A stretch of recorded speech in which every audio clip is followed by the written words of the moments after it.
Well, I mean, one thing we learned is that PlayStation 4 is indeed an easier platform to develop for. Knack had all of 2 programmers for much of its time, and the fact that we were able to make good progress on the title really speaks to how PlayStation 4 development is different from development on other platforms. It's being developed by the Japan studio, which is in the Tokyo area in Shinagawa.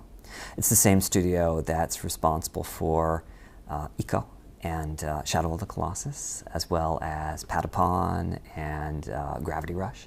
And so there's a lot of people coming over to the team from those other projects. So for example, the art director for Gravity Rush came over and is our art director. We have the lead background artist from Shadow of the Colossus on Knack, so he designed the soft look of our worlds. It's been really fun. The team's also very artistic in sort of an old Japan sense. So as an American going to Japan, I'm just fascinated by the culture and how you can run into people where, you know, they've been making samurai swords since the year 1400 in the family, and in each case the oldest son has followed in his father's footsteps.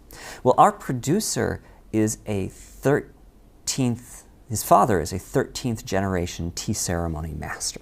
And so he was supposed to be the 14th generation tea ceremony master, but at some point he said to Dad, "Look, I want to make video games," and join Sony. And the lead designer on the project, his father is a very famous ceramicist. And he's not the oldest son, so he didn't have the same level of pressure, but it would have been very, very normal for him to follow in his father's footsteps and do that. And instead, he's designing levels for Knack. What made you learn Japanese in the first place? When did that come about? So I was working at Atari in 1982, and we were bought by Namco. We had some real financial problems during the video game crash.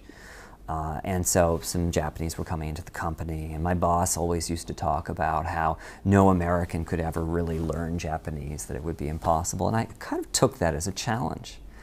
And when I left Atari, I thought, you know, wouldn't it be fun to go to Japan and really see if it's possible to ever understand that culture and learn that language? And I ended up joining Sega for 7 years. Well, I think going to Japan was life-changing in the sense that in addition to learning Japanese, I met a nice lady and got married, and still married almost 25 years later. It was incredibly difficult, though.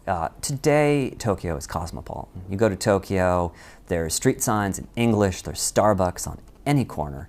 When I was there in the mid-'80s, there were very few foreigners, and I knew very few people who spoke English, and it was just hard getting around town.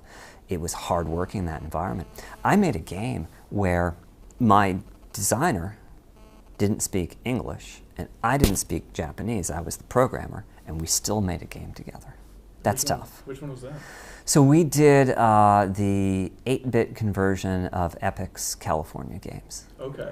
And so my designer would come and he'd study the PC version, and he'd bring me all sorts of art clips and diagrams, and he'd kind of point at it, and we'd look at the version running on PC, and then I'd go code up the Master System version.